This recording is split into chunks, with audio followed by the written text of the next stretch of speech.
Concrete, stone, some wood, metal, and more concrete. Today we're talking about brutalism, the thick ancestor of minimalism, and one of the most controversial and despised design styles of all time. I'll be honest, going into this episode, I too was a brutalism hater. I mean, obviously I'm a maximalist, and in the last episode I told you all that Art Nouveau is my personal favorite style, and they couldn't be any more different. But as I've discovered, there's much more to this chunky and misunderstood style than meets the eye. I'm Kaz Rowe, and this is A Style Is Born, a show where we explore the histories and details behind some of the most iconic design styles. We previously explored Art Deco and Art Nouveau, and now it's time to dial the glamour and romance back, way back, and meet brutalism. So what is brutalism anyway? It's brutal out here. Does its angry-sounding name have anything to do with its looks? Well, no. Surprisingly, the word brutalism doesn't actually come from the word brutal at all, as fitting as it may be. It comes from the material itself, béton brut in French, or in English, raw concrete. The rawness of its materials is the major point. Brutalist objects and buildings are unadorned, uncovered, unpainted. They make no attempt to hide exactly what they are, whether you like them or not. Drawn from the use of raw materials, brutalist design also revels in raw or minimally altered shapes. Big blocky pieces and units that form polygonal, faceted patterns to complement monolithic vibes. And, of course, a stone-cold color palette. The early beginnings of brutalism came from architectural designers like Le Corbusier and Walter Gropius, who set off a chain of designers who created rectilinear concrete buildings that challenged preconceived notions of what architecture can be, and frequently were derived from socialist ideals. In the 40s, Le Corbusier built a towering complex called Unité d'Habitation, which embodied these collectivist dreams. The international reactions to Le Corbusier's work would prove to be prophetic. English architect Frederick Etchells said of Corbusier's book of work, "A man of today reading this book may have the impression of something akin to a nightmare." While many architects were big fans of the Unité, French locals were not so pleased and instead dubbed it the Madhouse.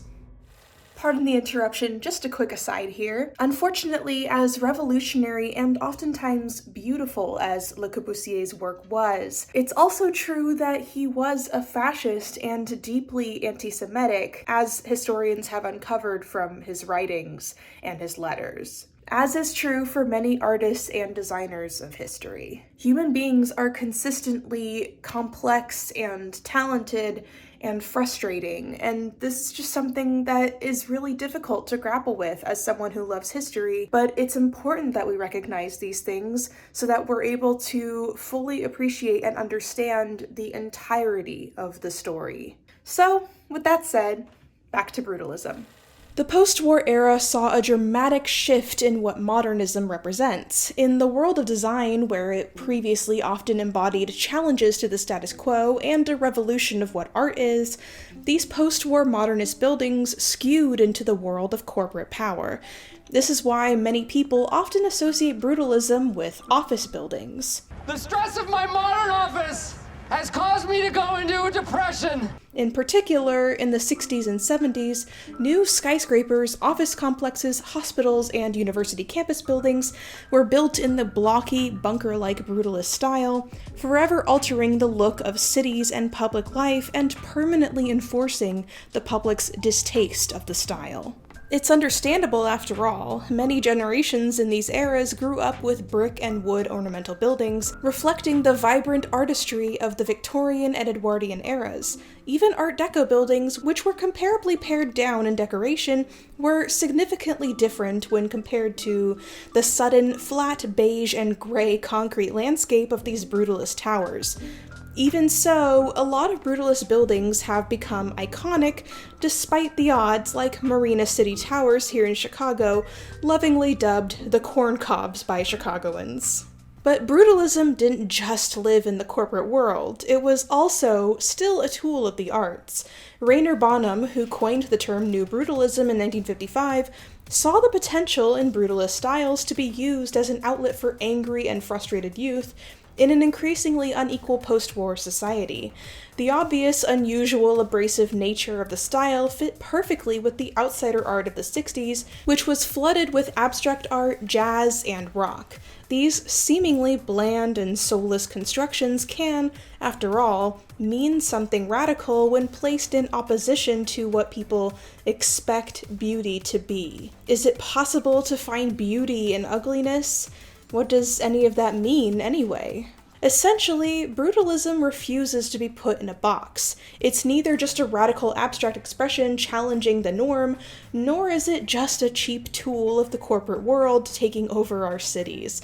By its nature, brutalism forces us to reckon with its nuances, love it or hate it. Although architecture is what first comes to mind when we think of brutalism, it has its own world of interior and object design too.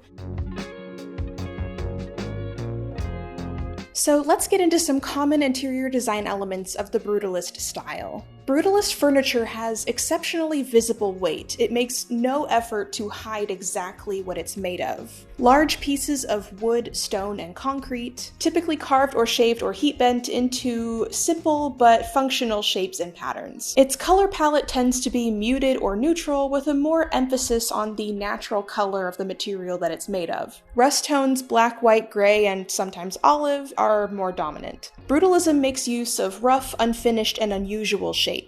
While furniture with sharp corners and straight lines can definitely work very well with these shapes, things with more amorphous shapes and roundness work exceptionally well in these spaces. In fact, pieces like this are all the rage today.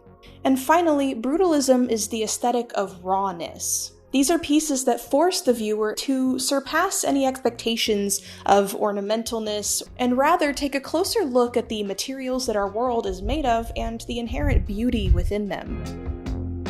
Elise Taylor writes in Vogue, "At its core, brutalism is a movement about honesty. There is no ornamentation, no clutter, no flashy upholstery, or busy wallpaper. Nothing is covered up or pretending to be anything that it isn't." Surprisingly, the big brutalism revival is actually happening right now. I'm not talking about architecture, which has had its own brutalist moments off and on for the last, half century and appears to be, in some ways, dying. I mean the furniture and interior aesthetics that are flooding our homes as millennials and Gen Z are crafting interior spaces of our own. Even Kim Kardashian is enamored with brutalism, a style that's dominating her home and her business ventures in a way that certainly falls in line with a lot of celebrity stealth wealth trends. These trends have taken a keen liking to brutalism's pared-down rawness, as it works well with the intentional featurelessness of quiet luxury. It's a heavy contrast to brightly colored pieces or more obvious markers of wealth. Shiv Roy's character on the popular show Succession is often credited with reviving the stealth wealth discourse on the internet, but that's a story for another day. But brutalism isn't just a style for the wealthy. Its simplicity makes it a remarkably accessible style too, making it really easy for it to be incorporated in any other style. After all, I think it's a little misleading to interpret brutalism only as exceedingly empty spaces. In my opinion, brutalism can actually have so much life to it. Today, spaces that incorporate it are softer, airier, and more inviting. Clutter-free environments can be surprisingly warm. Unusual shapes aren't confusing, they're intriguing. Whereas concrete and stone used to be cold and heavy, today they can be earthy and grounding, making this style a perfect canvas for plant people. And guess what? Brutalist pieces are surprisingly easy to find on places like Wayfair, if you know how to spot them. At long last, people have begun to understand a truth about brutalism that has taken over 70 years to sink in, that it doesn't have to be over-confrontational and sterile, as important to its history as that aspect is. Brutalist interior design can be just as cozy, creative, and full of character as any other interior design style, if you give it a chance. Thank you for learning with me about the controversial history of brutalism, and you can head over to Wayfair to explore some brutalist pieces and maybe try this style out for yourself. I went into researching this with a lot of preformed opinions, and I'm glad to say that I've discovered a newfound appreciation for this style, and I hope you have too. Is this style something you'd like to incorporate into your own home? Let me know in the comments, and I'll catch you next time on A Style is Born.